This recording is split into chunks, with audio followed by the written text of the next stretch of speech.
When I give my remarks in the City of Baltimore, a lot of times when I start talking about sustainability or the environment, I stand up and I say, Baltimore, the city of tomorrow, today. This is how we can do it.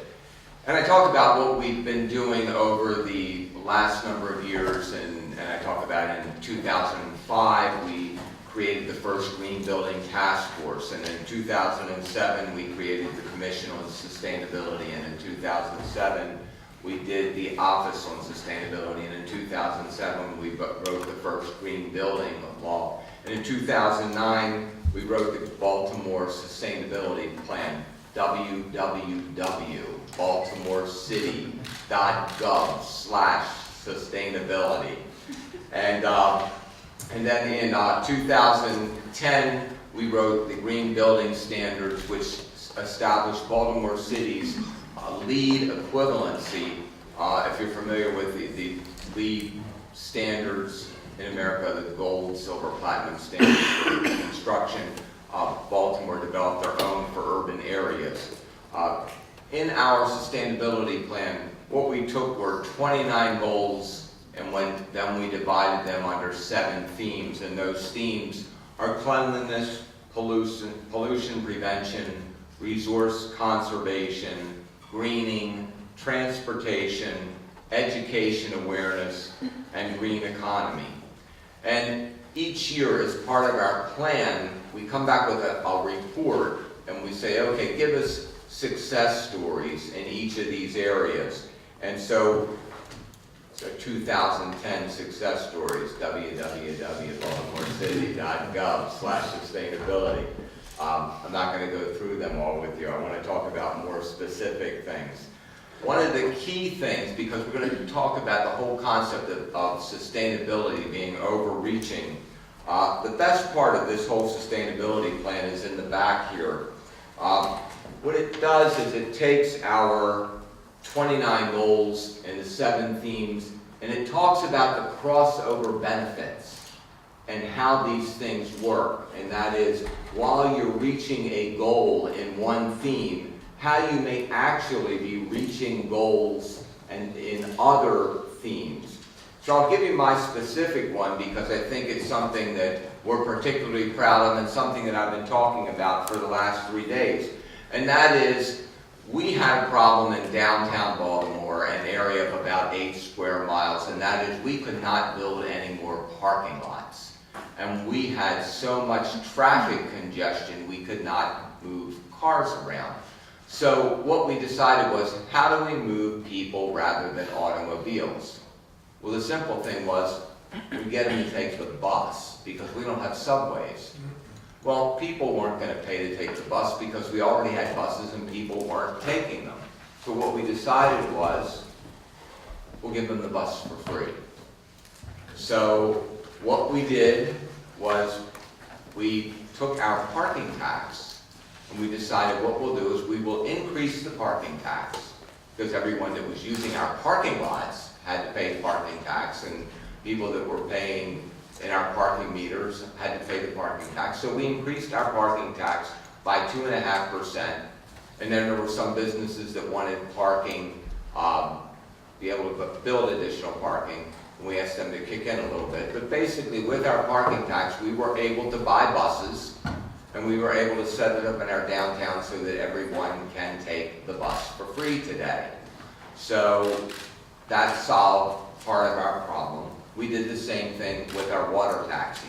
Our water taxi had been basically for tourists. Get on the water taxi, go around, see the Baltimore Inner Harbor, go see Fort McHenry, an historic site, and then get off the water taxi. We decided, well, let's use the water taxi for also our commuters to get them back and forth to work. So we let them expand the water taxi, and when they expanded the water taxi, we let one person have the whole business. But in return for that person having the whole business, we said, you also have to provide a couple of those routes for free. So now we have not just a free bus, but we have free water taxi in the downtown area. So this moves people around. We've had the bus, what we call it is the Charm City Circulator. We've had the Charm City Circulator for almost 2 years, and we just celebrated our 2 millionth rider. And in a city that has 620,000 people, that's a lot of bus rides. So the important part of that was not just the free bus, but the important part of that is when you look at our goals, our 7 themes, so what we hit with that, when we were talking about this, we hit pollution prevention because we cut down on the number of vehicles downtown, because we don't have as many people coming in cars, because some people come in carpools because they don't need their car to run around downtown during the daytime.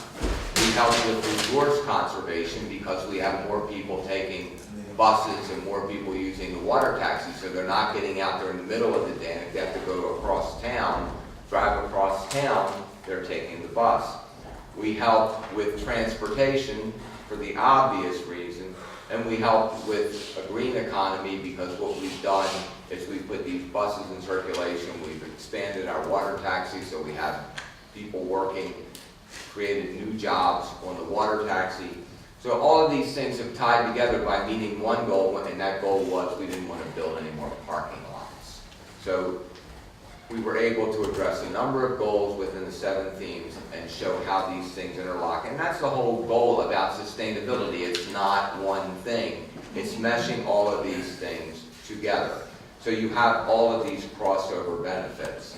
All of these have been integrated into the city's master plan, so that when we look at whatever we're doing in the city, the goal is to make it all mesh like that. Does it happen all like that all the time? Of course not. It's the real world. But our goal is to make it happen like that.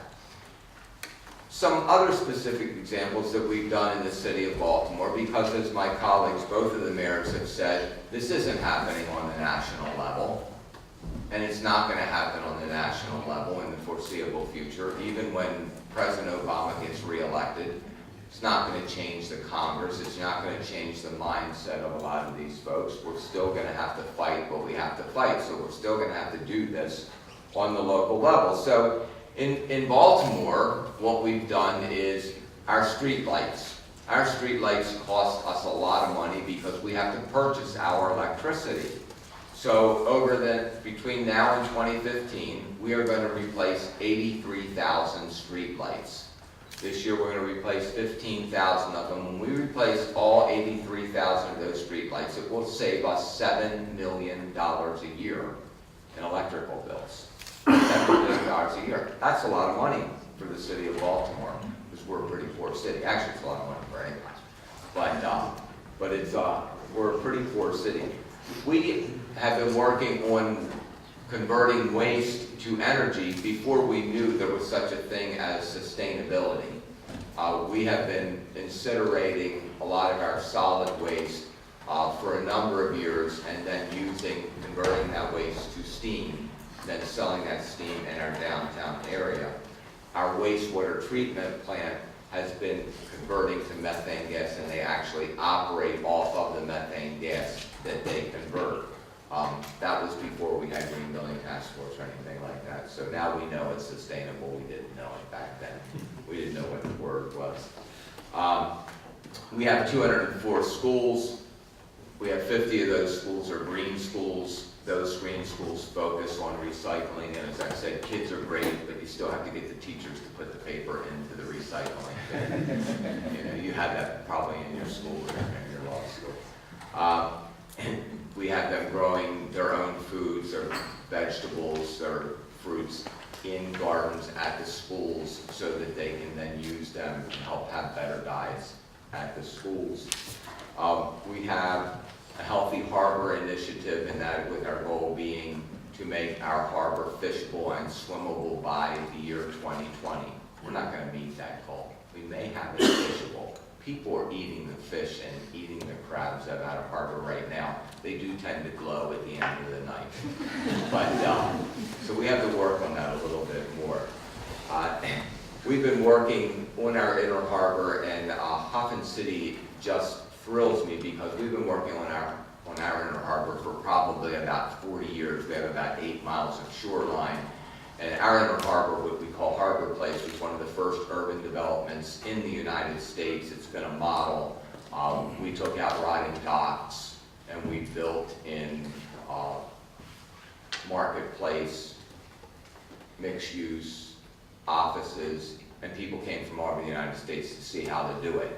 And we have expanded that all over the place, but we didn't have one developer. We have had multiple developers, which has allowed us to develop, but one of the big problems is, particularly in the housing area, that has become very upper middle class or upper class, so it has not given us this socioeconomic vibrancy that we would like to see in that area.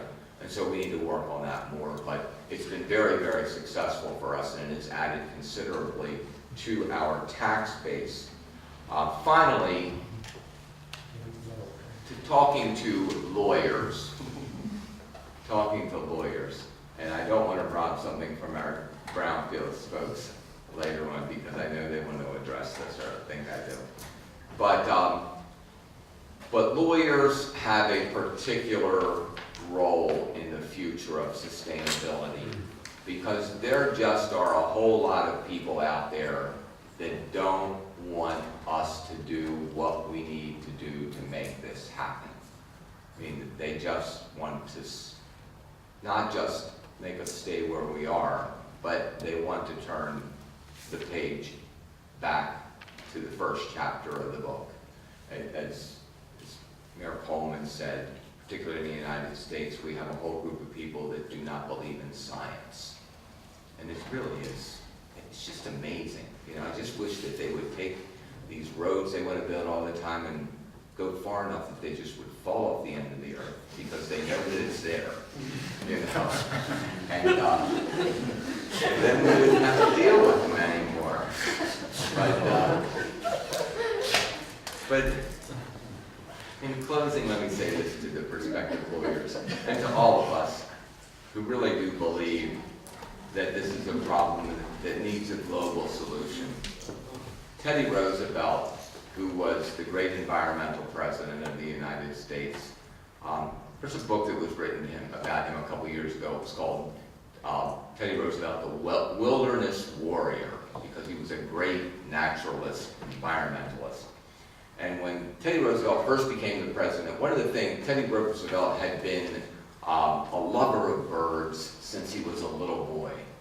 And when he became president, right before he became president, women's fashions were just festooned with feathers. In fact, one of the main fashions was not just to have hats that had feathers on them, but they would actually kill birds and they would stuff the bird and that would be on top of the hat. So you would actually wear a hat that was a bird. And there were some islands off the coast of Florida that they literally killed every single bird on the island so that they could meet the demand for the women's fashion industry in New York. So he turned to someone in his office and he said, you know, what am I going to do about this? I've got to stop them killing all these birds. And the person said to him, well, you can have it made a federal wildlife preserve. And he said, well, how do I do that? And he said, well, you're the president, you just declare it. And he said, well, I so declare it. And that's how Teddy Roosevelt started creating all the national park systems and all these natural preserves that got created. So, ladies and gentlemen, you have to get out there and you have to become lawyers so that you can help us all get to the point where we can say, I so declare it, and we can win this battle. Thank you all very much.